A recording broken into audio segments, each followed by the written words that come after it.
ጤና ይስጥልኝ። ዛሬ የምናወራው ስለ ደም ማቅጠኛ መድኃኒቶች ነው። እነዚህ መድኃኒቶች ከስትሮክ እና ከልብ ድካም በመከላከል ህይወታችንን የሚታደጉ ቢሆንም አጠቃቀማቸውን ካላወቅን ግን ራሳቸው ለከፍ አደጋ ሊያጋልጡን ይችላሉ። በዚህ ቪዲዮ የደም ማቅጠኛ መድኃኒት የሚወስድ ሰው ሊያደርጋቸው የማይገቡ 7 ወሳኝ ጥንቃቄዎችን በዝርዝር እንመለከታለን። ቪዲዮን ላይክ ማድረግ ጀምሩት። እስከ መጨረሻው አብራችሁን ቆዩ። የደም ማቅጠኛ ወይም ደግሞ የደም መርጋት መከላከያ መድኃኒቶችን ለምሳሌ እንደ ዋርፋሪን፣ አስፕሪን ወይም ደግሞ ክሎፒዶግሬል ያሉ መድኃኒቶችን የሚወስዱ ሰዎች ሊያደርጓቸው የማይገቡ 7 ዋና ዋና አደገኛ ነገሮችን በመቀጠል እነግራችኋለሁ። አንደኛውና የመጀመሪያው ያለ ሐኪም ትዕዛዝ ሌሎች መድኃኒቶችን መውሰድ ነው። ያለ ሐኪም ትዕዛዝ ወይም ደግሞ በራስ ተነሳሽነት ሌሎች መድኃኒቶችን መውሰድ የደም ማቅጠኛ መድኃኒት ለሚወስድ ሰው ትልቅ የጤና ስጋት ሊሆን ይችላል። በተለይ እንደ አስፕሪን፣ ዲያክሎፊናክ፣ ኢቡፕሮፊን እና መሰል የህመም ማስታገሻዎችን ከደም ማቅጠኛ መድኃኒቶች ጋር ሲወሰዱ የጎንዮሽ ጉዳታቸው በከፍተኛ ሁኔታ ይጨምራል። እነዚህ ማስታገሻዎች ራሳቸውም የደም መርጋት ሂደትን የማዘግየት ባህሪ ስላላቸው ከመደበኛው የደም ማቅጠኛ መድኃኒት ጋር ሲደመሩ ደግሞ ደም ከመጠን በላይ እንዲቀጥን በማድረግ ለሆድ ዕቃ ውስጥ ደም መፍሰስ ወይም ደግሞ ለጭንቅላት ውስጥ ደም መፍሰስ አደጋ ሊያጋልጡ ይችላሉ። በተጨማሪም አንዳንድ የባህል መድኃኒቶች፣ የቫይታሚን ሰፕሊመንቶች እናም አንቲባዮቲኮች የደም ማቅጠኛ መድኃኒቱ በሰውነት ውስጥ ያለውን ውህደት ወይ ሊቀንሱት ወይም ደግሞ ሊያፋጥኑት ይችላሉ። መድኃኒቱ እንዲቀንስ ካደረጉት የደም መርጋት አደጋ ይከሰታል። እንዲጨምር ካደረጉት ደግሞ የደም መፍሰስ አደጋ ይከተላል። ስለዚህ ማንኛውም አይነት መድኃኒት ለራስ ምታትም ይሁን ለጉንፋን ከመውሰዳችሁ በፊት ሁልጊዜም ቢሆን ቀድሞ የታዘዘላችሁን የደም ማቅጠኛ መድኃኒት ለፋርማሲስቱ ወይም ደግሞ ለሐኪሙ መናገርና ማሳወቅ እንዳለባችሁ አትዘንጉ። ሁለተኛ፣ ከመጠን በላይ አረንጓዴ ቅጠላቅጠሎችን ወይም ደግሞ አትክልቶችን መመገብ። አረንጓዴ ቅጠላቅጠል ያላቸው ለምሳሌ እንደ ቆስጣ፣ ጎመን፣ ሰላጣ፣ ብሮኮሊና ፐርስሌ ያሉ ምግቦች በውስጣቸው ከፍተኛ የሆነ ቫይታሚን ኬን ይዘዋል። ቫይታሚን ኬ ደግሞ በተፈጥሮ ደም እንዲረጋ የሚያደርግ ንጥረ ነገር ነው። የደም ማቅጠኛ መድኃኒት በተለይ ዋርፋሪን የሚወስዱ ሰዎች ዋናው ዓላማቸው ደማቸው እንዳይረጋ ማድረግ በመሆኑ በቫይታሚን ኬ የበለጸጉ ምግቦችን በብዛት መመገብ የመድኃኒቱን ስራ በቀጥታ ይቃረናል ማለት ነው። ይህ ማለት መድኃኒቱ በአግባቡ እንዳይሰራ በማድረግ ደም የመርጋት አደጋን ለምሳሌ እንደ ስትሮክን ሊጨምር ይችላል ማለት ነው። ይሁን እንጂ ይህ ማለት እነዚህን ጤናማ ምግቦች ጨርሶ አትብሉ ወይም ደግሞ አትመገቡ ማለት አይደለም። ዋናው ቁልፍ ነጥብ ወጥነት ነው። ለምሳሌ በአንድ ሳምንት ውስጥ ብዙ ጎመን በልታችሁ በሚቀጥለው ሳምንት ጨርሶ ካላቆማችሁ በደማችሁ ውስጥ ያለው የመድኃኒት መጠን ይዋዥቃል። ስለዚህ በየቀኑ የምትወስዱትን የቅጠላቅጠል መጠን ተመሳሳይ ማድረግ አስፈላጊ ነው። የአመጋገብ ዘይቤያችሁንም በድንገት ለመቀየር ካሰባችሁ፣ ለምሳሌ ቬጂቴሪያን ለመሆን ካሰባችሁ የደም መርጋት ፍጥነታችሁን ተለክቶ የመድኃኒት መጠኑ መስተካከል ስለሚኖርበት የግድ ለሐኪማችሁ ማሳወቅ ይኖርባችኋል። እንደ ተጨማሪ ደግሞ እነዚህን አትክልቶች ስትመገቡ አብስላችሁ መመገብ ይኖርባችኋል ማለት ነው።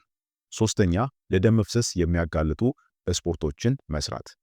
የደም ማቅጠኛ መድኃኒቶችን የሚወስድ ሰው የሰውነቱ የደም መርጋት ሂደት የዘገየ ስለሆነ ማንኛውም አይነት አካላዊ ጉዳት ወይም ደግሞ መለስተኛ አደጋ እንኳን ቢደርስበት ለከፍተኛ የደም መፍሰስ ያጋልጠው ይችላል። በተለይ እንደ እግር ኳስ፣ ቅርጫት ኳስ፣ ቦክስ ወይም ደግሞ ማርሻል አርት ያሉ እንቅስቃሴዎች ኮንታክት ስፖርት ይባላሉ። አካላዊ ንክኪዎች ወይም ደግሞ ከሰዎች ጋር ግጭት ሊኖርባቸው የሚችሉ ስፖርቶች ስለሆኑ በጣም አደገኛ ናቸው። በእነዚህ እንቅስቃሴዎች ወቅት የሚደርስም መጠነኛ የሰውነት መላተም ወይም ደግሞ መውደቅ በአይን የማይታይ ነገር ግን በሰውነት ውስጥ ለምሳሌ በሆድ ዕቃ ላይ ወይም ደግሞ በጭንቅላት ውስጥ የሚከሰት የደም መፍሰስ አደጋን ሊያስከትል ይችላል ማለት ነው። ይህንን ኢንተርናል ብሊዲንግ እንለዋለን። ይህም ደግሞ ደሙ ቶሎ ስለማይረጋ ለህይወታችሁ አስጊ ሊሆን ይችላል ማለት ነው። ከዚህ በተጨማሪ እንደ ተራራ መውጣት፣ በከፍተኛ ፍጥነት ብስክሌት መንዳት ወይም ደግሞ ለከባድ ውድቀት የሚያጋልጡ ስፖርቶችን በምትሰሩበት ወቅት ከፍተኛ ጥንቃቄ ማድረግ ያስፈልጋል። ይህ ማለት ግን ስፖርት መስራት የለባችሁ ማለት አይደለም። ይልቁንም እንደ ፈጣን እርምጃ፣ ዋና ወይም ደግሞ በቤት ውስጥ የሚሰሩ ቀላል እንቅስቃሴዎችን ግን መምረጥና እንዲሁም ደግሞ መስራት ይኖርባችኋል። ማንኛውም አይነት አደጋም ደርሶባችሁ ራሳችሁን ብትመቱ ምንም እንኳን ደም ባይፈስም ወይም ደግሞ ባያብጥም የውስጥ ደም መፍሰስ ሊኖር ስለሚችል ጥንቃቄ በማድረግ በአስቸኳይ ወደ ሕክምና ተቋም ሄዳችሁ መታየት እንዳለባችሁም መዘንጋት የለባችሁ ማለት ነው። አራተኛ ማድረግ የሌለባችሁ ማለትም የደም ማቅጠኛ መድኃኒቶችን የምትወስዱ ሰዎች ማድረግ የሌለባችሁ የመድኃኒቱን ሰዓት ማዛባት ወይም ደግሞ መዝለል ነው። የደም ማቅጠኛ መድኃኒቶች በሰውነት ውስጥ ውጤታማ የሚሆኑት በደም ውስጥ ያለው የመድኃኒት መጠን የተመጣጠነና ወጥ ሲሆን ብቻ ነው። እነዚህ መድኃኒቶች በሰውነት ውስጥ የሚቆዩበት የራሳቸው የሆነ የተወሰነ ሰዓት ስላላቸው መድኃኒቱን በየቀኑ በተመሳሳይ ሰዓት መውሰድ እጅግ አስፈላጊ ነው። የመድኃኒቱን ሰዓት ማዛባት ወይም ደግሞ ሙሉ በሙሉ መዝለል በደም ውስጥ ያለው የማቅጠን አቅም በከፍተኛ ሁኔታ እንዲቀንስ ያደርገዋል ማለት ነው። ይህ ደግሞ መድኃኒቱ እንዲከላከል የታሰበለትን የደም መርጋት አደጋ ለምሳሌ ስትሮክ ወይም ደግሞ የልብ ድካምን በድንገት ሊቀሰቅስ ይችላል ማለት ነው። በተቃራኒው ደግሞ ትላንት ረሳሁት በሚል ስሜት ዛሬ ደርቦ ሁለት መውሰድ የደም መጠንን ከመጠን በላይ በማቅጠን ለከፋም የደም መፍሰስ አደጋ ይዳርጋል። ይህንንም እንዳታደርጉ። ስለዚህ መድኃኒቱን መውሰድ ብትረሱ ወዲያውኑ እንዳስታወሳችሁት መውሰድ ይኖርባችኋል። ነገር ግን ቀጣዩ የመድኃኒት ሰዓት በጣም ቀርቦ ከሆነ ለምሳሌ ጥቂት ሰዓታት ብቻ ከቀሩት የዘለላችሁትን ትታችሁት መደበኛውን ሰዓት መጠበቁ የተሻለ ነው።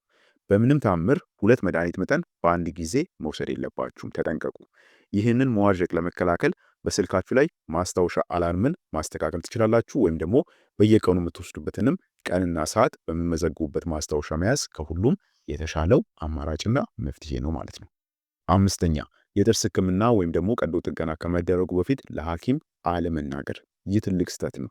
የደም ማቅጠኛ መድኃኒት እየወሰዳችሁ ለሚደረግ ማንኛውም አይነት ቀዶ ጥገና ወይም ደግሞ የጥርስ ንቅለ ተከላን ጨምሮ ከፍተኛ ጥንቃቄ ያስፈልገዋል። ምክንያቱም እነዚህ የህክምና ሂደቶች በተፈጥሯቸው መጠነኛ ቢሆንም እንኳን የደም መፍሰስን ስለሚያስከትሉ ደማችሁ ደግሞ በመድኃኒቱ ምክንያት የመርጋት አቅሙ ቀንሷል። ይህ ማለት አንዴ መፍሰስ ከጀመረ በቀላሉ ሊቆም አይችልም ማለት ነው። እንዲህ አይነት ሁኔታ ሲያጋጥምም ለከፍተኛ ደም መፍሰስና ለህይወታችሁ አስጊ ለሆኑ አደጋዎች ልትጋለጡ ትችላላችሁ ማለት ነው። ስለዚህ ማንኛውም አይነት ቀጠሮ ከመያዛችሁ በፊት ለጥርስ ሐኪማችሁ ወይም ደግሞ ለቀዶ ጥገና ባለሙያው የደም ማቅጠኛ መድኃኒት ለምሳሌ ዋርፋሪንም ይሁን አስፕሪንም ይሁን እየወሰዳችሁ እንደሆነ በግልጽ ማሳወቅና መናገር አለባችሁ። በተለይ ይህንን ተጠንቀቁ።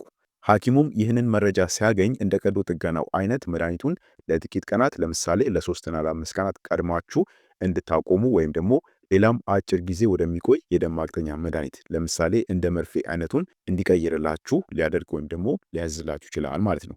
ይህም የሚደረገው በቀዶ ጥገናው ወቅት ደማችሁ የመርጋት አቅም ኖሮት ደም መፍሰሱ እንዲቆም፣ ከቀዶ ጥገናው በኋላም ደግሞ ወዲያውኑ ወደ መደበኛ መድኃኒታችሁ ተመልሳችሁ የስትሮክ አደጋችሁን ለመከላከል ነው። በራሳችሁ ፍቃድ መድኃኒቱን ማቆም ሆነ ሳትናገሩ ቀዶ ጥገና ማድረግ እኩል አደገኛ ስለሆኑ ከሐኪም ጋር መመካከር ብቸኛው አማራጭ ነው። የጥርስ ንቅለ ተከላም ቢሆን እንኳን ችላ እንዳትሉት ለሐኪማችሁ አሳውቁ። ስድስተኛ ሹልና ስለታም ነገሮችን ያለ ጥንቃቄ መጠቀም ነው።